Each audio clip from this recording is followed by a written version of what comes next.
유대인의 시간은 그 저녁이 되면 해가 넘어가면 하루가 시작되고 또 해가 뜨면 하루가 맞춰집니다. 우리는 해가 뜨면 시작이고 해가 지면 하루가 맞춰지잖아요. 반대가 되는 거예요. 그래서 유대인이 왜 그렇게 세상의 모든 민족 가운데 유일하게 유대인만 그러느냐. 이건 하나님이 저녁이 되고 아침이 되니 이는 첫째 날이라. 이런 말씀에 의해서 이루어진다는 것을, 이루어졌다는 것을 여러분 기억하시기 바랍니다. 왜 이런 말을 항구하면 오늘 6월절에 대해서 이해를 돕기 위한 것입니다. 17절의 말씀 보니까 6월절의 첫날에 제자들이 예수께 나와 이르되 6월절 음식 잡수실 것을 우리가 어디서 준비하시기를 원하시나이까. 이런 말씀이 나오죠. 이게 무교절의 첫날이라고 그랬어요. 무교절이 6월절이고 6월절이 무교절이고 이런 사람들이 있어요. 물론 그 말이 완전히 틀린 건 아니지만은 6월절은 무교절의 시작의 첫날이 6월절입니다. 그리고 하루예요. 양을 잡는 날. 그러나 무교절은 일주일입니다. 양을 잡는 날부터 시작해서 그 일주일 동안, 그래서 하나님께서는 너희들은 무교절을 지켜라 이렇게 말씀하셨어요. 6월절을 지키라 이런 말씀도 나오는데 이 무교절을 더 강조하고 있는 것은 하루만 지키지 말고 일주일간을 지키라 이런 강조점에서 무교절을 지키라고 하면서 이래 동안 지키라 말씀하신 거죠. 그러면서 무교절의 첫날이니까 이 해가 넘어갈 때 바로 이제 시작이 된 거죠. 그러니까 여기서 제자들이 하신 예수님께 말하기를 선생님 6월절에 음식을 잡수실 때 그것을 어떻게 준비하면 되겠습니까? 물어본 거잖아요. 그래 이제 만찬이니까 저녁이니까 저녁 식사니까 이 저녁을 이 첫날인데 우리가 생각하면 아침인데 아침 식사가 돼야지 않겠느냐 생각하지만은 저녁이 되니까 저녁이 첫날이니까 여러분이 그런 이해를 하시라고 유대인의 시간을 가르쳐 드린 거예요. 그래서 제자들이 그런 6월절을 잊지 않냐고 어떻게 준비하면 되겠냐고 했더니 예수님이 넌 성 안에 가서 어느 집에 들어가서 우리 선생님이 6월절을 잡수실 것을 준비하라고 말하라. 그래야면 그가 준비해 줄 것이다. 그랬어요. 아무에게나, 그것은 아무에게나가 아니라 아무개 이런 말이 있잖아요. 그래서 누구에게 이런 말을 가리키고 있는 거예요. 그래서 그에게 예수님이 시킨 대로 했더니 그 준비를 잘 해줬다. 이런 말씀을 볼 수 있어요. 여기에서 우리가 배워야 할 점, 우리에게 준 교훈이 뭐냐면 예수님이 6월절을 먼저 준비하라 말하지 않고 제자들이 먼저 준비해야 할 것을 말씀하신 거죠. 17절에 다시 봅니다. 17절 무교절의 첫날에 제자들이 예수께 나와 이르되 6월절 음식 잡수실 것을 우리가 어디서 준비하기를 원하시나이까. 먼저 물어봤잖아요. 예수님이 먼저 이렇게 하라 하지 않고 제자들이 먼저 물어보면서 어디서 준비하면 되겠습니까? 했더니 그때 예수님이 답변으로 성 안 아무에게 가서 말하면 준비해 줄 것이다 말씀하셨죠. 우리에게 주신 교훈이 뭐냐고 제가 말씀을 드렸어요. 그 말씀은 우리는 이런 절기를 통해서 목사님이 이 말하기 전에 맡아진 책임자들 우리 성도들이 먼저 설레이고 먼저 준비할 것을 상의하면 이렇게 했으면 좋겠다라고 주의정에 가르쳐주고 이 준비성을 이야기하는 이게 정성인데 까맣게 잃어버리고 아무것도 모르죠. 모르다가 보니까 나중에 참 안타까운 일들이 있는 거죠. 예를 들어서 추수감사절이 된다. 추수감사절 때 추수감사절 되면 또 가잖아요. 근데 어떻게 준비하면 되겠습니까? 물어본 사람 한 사람도 없다 이거죠. 그러면 이게 주의 정이 누가 하려합니까? 막 하면 보기도 안 좋잖아요. 예수님이 몰라서가 아니잖아요. 제자들이 먼저 관심을 쓰고 제자들이 이런 일을 이런 절기는 먼저 물어보고 어떻게 준비했으면 좋겠습니까? 그래서 교회는 성도들이 먼저 또 중직들이 먼저 이런 문제를 물어보고 이제 거기에 대해서 이제 어떻게 했으면 좋겠다라고 지침과 또 어떤 참고로 이야기하면 같이 이렇게 준비해 주면 된다. 이런 내용을 우리가 여기서 발견을 해야만 됩니다. 두 번째, 우리는 식사하시기 전 사건을 또 볼 수 있어요. 6월절 주님이 주시는 마지막 만찬 가운데서 그 식사하기 전에 했던 일이 뭐냐? 20절에서 25절까지 나옵니다. 25절 말씀, 식사하기 전 20절에서 25절. 저물 때 예수께서 12 제자와 함께 앉으셨더니, 지금 6월절 이 만찬 드시기 전이에요. 앉으셨더니 그들이 먹을 때 이르시되 내가 진실로 너에게 이르노니 너희 중에 한 사람이 나를 팔리라 하시고, 식사하시기 전 저녁 먹을 때 여기에서 너희 중에 한 사람이 나를 팔 것이다, 이런 말씀을 하신 거예요. 그들이 몹시 근심했어요. 아니, 우리가 선생님을 모시고 선생님의 삶을 닮아가고 그래야 할 우리가 팔다니, 그러면서 분위기가 심각하게 된 거예요. 그러면서 누구냐고 말해보라고 막 이러면서 뒤숭숭해집니다. 그러면서 서로 각자 나 주여 나는 아니죠, 나는 아니죠, 이런 이야기를 해요. 이때 예수님은 말씀하시기를 23절에서 나와 함께 그릇에 손을 드는 그 사람이 나를 팔 것이다, 이렇게 말했어요. 지금 떡그릇이 손에 딱 들어가기 전이에요. 지금 식사하기 전이니까 이제 나중에 식사하면서 손이 같이 들어가면 그가 팔 사람이다, 이걸 알겠죠. 그래서 가룟 유다는 거기에서 마음에 자기가 뭐 예수님의 손하고 같이 들어간 것 아니잖아요. 현재는 식사 전이니까. 이때 예수님이 이런 말씀하셨어요. 그는 차라리 나지 않았으면 제게 좋을 뻔했다. 나를 그걸 판 자는 화가 있다, 이렇게 가르쳐 줬죠. 그러면서 25절을 예수를 파는 유다가 대답하여 이르되 나비여 나는 아니죠. 그래서 여기에서 나는 아니죠 한 것은 주님이 예언성, 곧 아직 밥을 식사를 만찬을 하기 전에 말씀하셨으니까 여기에서 예언이 된 거죠. 그러면서 잠시 후에 일어날 일이지만은 미리 말씀을 하셨다. 팔 사람이 12 중에 한 사람이 나를 팔 것이다. 또 서로 나는 아니죠 아니죠 할 때 떡그릇 속에 내 손과 함께 들어가는 자가 나를 팔 것이다. 그는 자기의 길로 가고 나는 내가 가는 길로 가거니와 그는 나를 파는 자는 그는 화가 있다. 제게 차라리 나지 않았으면 좋을 뻔했다, 이런 말씀을 하시죠. 가룟 유다도 저는 아니죠, 이렇게 말하는 거잖아요. 나비여 나는 아니죠. 예수님 말씀하셨어요. 네가 말하였도다 하시니라. 나는 아니죠 할 때 말했다. 그러니까 여기에 제자들이 그 말을 듣고 도대체 무슨 말인지를 잘 알지를 못하죠. 자, 그러면 이제 세 번째 무엇을 볼 수 있는가 하면 만찬을 하시면서 말씀하신 거예요.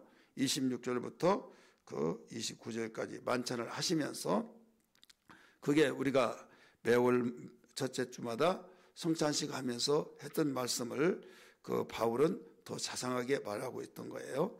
이게 핵심 내용입니다.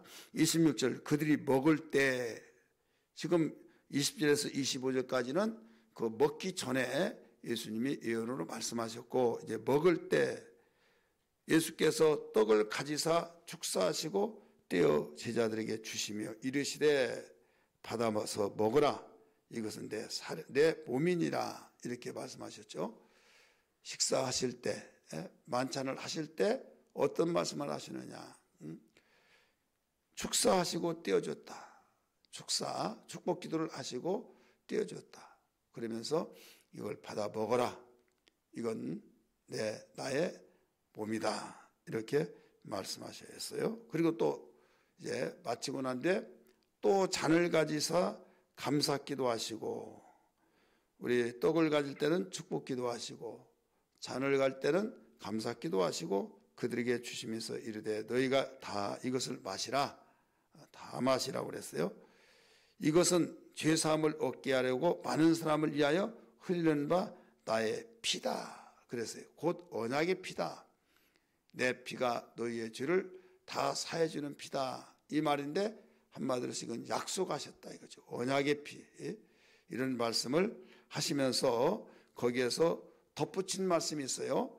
그러나 너희에게 이르노니 내가 포도나무에서 난 이것을 이제부터 내 아버지 나라에서 새 것으로 너희와 함께 마시는 날까지는 이 땅에서 나오는 그 포도주를 먹지 않겠다, 마시지 않겠다 이렇게 말씀하셨어요. 그래서 여기에 보면 유월절 준비하는 방법, 두 번째 유월절 식사하기 전 그 말씀하시고 유월절 이 만찬 때 말씀하신 그 말씀을 여기서 우리가 볼 수 있어요. 마지막에 그 만찬을 마친 후에 어떻게 했느냐. 30절 이에 그들이 찬미하고 감난산으로 나아가니라 이렇게 말씀하시죠. 찬미하고.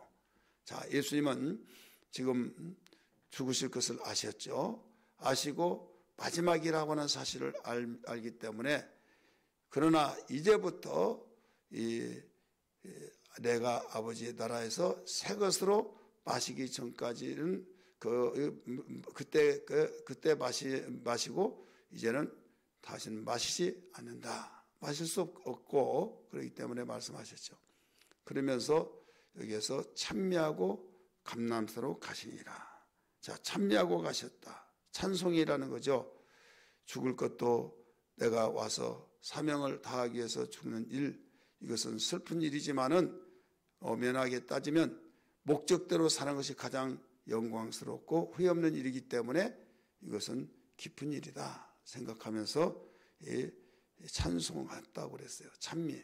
그래서 니들은 참 중요한 것이 야 내가 지금 죽게 됐다 하면서 훌쩍훌쩍 하면 다른 시대도 그렇게 같이 따라서 할 수밖에 없죠. 분위기 자체가. 그래서 어떤 사람이 왜 이렇게 칙칙해? 왜 그래 분위기가 그래? 하면서 반전을 시키는 사람이 있죠. 와가지고 막 반전을 확 시키면서 이 창문 열어놓으면 찬바람이 싹 들어오면서 그 느낌이 있듯이 그 반전을 시켜버리듯이 여기에서 예수님은 어떤 가운데서도 당신의 모습을 속마음을 힘들지만은 이것은 믿음으로 곧 아버지의 뜻으로 바라보면서 깊은 일이다. 내가 해야 할 일이 죽는 일로서 죽는데 왜 내가 괴로워해야 하느냐 하면서 이 긍정적인 생각을 하면서 참여했다. 그 다음에 어떻게 했다고 그랬어요? 감람산으로 갔다.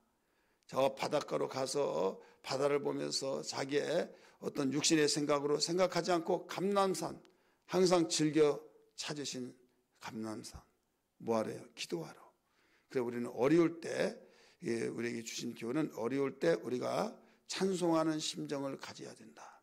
우리가 어렵고 힘들 때 우리는 누가 그 생각을 모르겠습니까? 그러나 그렇다고 해결된 것도 아니고 그렇다고 해서 우리가 어려울 때 칙칙하고 침울하고 그러면 이 마씨는 거기에서 더 접근합니다. 그렇지 너 그렇지 않느냐. 육신의 생각을 계속 집어넣어줘서 육신의 생각이 늪에서 빠져서 허우적거리 나올 수가 없는 거예요. 이때 나는 주님이 내 안에 계시니까 하면서 나는 구원받아 하나님의 자녀니까 나는 어려울 때 정말 이롭지 않고 주님께 기도할 수 있는 대상이 있으니까 하면서 주님 감사합니다 하면서 긍정적인 생각으로 찬미하는 자세를 가져야 된다. 그리고 우리가 어렵고 힘들 때 내가 죽을 지경에 있을 때 어디로 가느냐? 산으로 가야 된다 이거죠. 그 산이 교회를 말하고 있죠. 오늘날 교회에 와서 교회 오면 여러분 기도하고 또 우리가 찬송하고 하나님을 찾는 거죠. 그래서 성경도 읽고 그런데 술집으로 간다. 거기서 몸을 정말 다 잃어버리고 춤이나 추자. 아니면 바닷가로 간다. 그러면 거기서 저기 빠져 죽고 싶은 생각. 이런 저런 생각이 다 든다 이거죠. 그래서 이 방향을 잘 잡아야 된다 이거죠. 사람이 어렵고 힘들 때일수록 어떤 우리의 생각이 드느냐. 두 가지예요. 방향이 둘이 오른쪽으로 핸들을 틀 것이냐 왼쪽으로 틀 것이냐. 지금 앞으로 갈 수가 없어요. 앞에 길은 다 막혔기 때문에 이때 좌측으로 가면 죽는 길이고 오른쪽으로 가면 살 길이 나온다면 오른쪽으로 방향을 틀어야 된다 이거죠. 육신의 생각과 또 절망과 좌절 늪의 생각으로 방향을 틀면 결국 가는 곳이 우리 죽는 길로 가는 것입니다. 하지만은 우리가 주님을 생각하면서 우리의 감람산으로 가셨던 주님처럼 우리가 주님께 기도하고 또 말씀을 묵상하고 주님께 울고 주님을 향하여서 내 속마음을 단사하면 아무도 모르지만 주님은 아시지 않습니까? 하면서 마음 놓고 기도할 수 있는 성교회를 찾는 그 사람은 이 모든 것을 문제 해결의 열쇠가 있다. 이것을 우리에게 30절에서 잘 가르쳐 주시고 있는 겁니다. 30절 다시 한번 읽을까요? 이에 그들이 찬미하고 감난산으로 나아가니라. 할렐루야. 우리가 이 주님의 제후 만찬 속에서 일러주시고 가르쳐준 그 내용을 우리 묵상하며 되새기면서 주님이 마지막 식사를 하시면서 평상시 같은 식사예요. 식사지만은 거기에 유월절이기 때문에 유월절 날 마지막 식사 만찬을 하시면서 의미를 부여하신 거예요. 야, 밥 먹자, 식사하자 하면서 식사하고 끝나버린 것이 아니라 거기 의미를 부여해 줬다 이거죠. 이 떡을 들면서 축복기도 하시면서 이걸 받아 먹어라. 이 떡은 나의 살이다. 나의 몸이다 하시고 또 그 떡을 받아 먹게 하시고 잔을 가지시고 감사기도 하시면서 이건 인자의 피다. 너희 모든 죄를 사해 주겠다고는 그 사함을 받는 피인데 하나님이 내가 너에게 약속하는 언약의 피다 하시면서 이런 의미를 부여해 주신 것처럼 우리는 어떤 가운데서도 그 식사를 하더라도 이런 주님의 만찬의 정신을 가지고 우리 식사를 한다고 한다면 더욱 감사가 풍성해질 줄 믿습니다. 그냥 아무 생각 없이 배고파 빨리 좀 해서 그냥 막 허겁지겁 먹고 그냥 피곤하면 그냥 자버리고 또 우리가 아무 생각 없이 먹다 보면 거기에서 의미가 약해 별 적이 없죠. 우리는 마지막 만찬이라고 하는 그 정신으로 산다고 한다면 우리에게는 큰 영적인 귀한 은혜의 시간이 되실 줄 믿습니다. 할렐루야.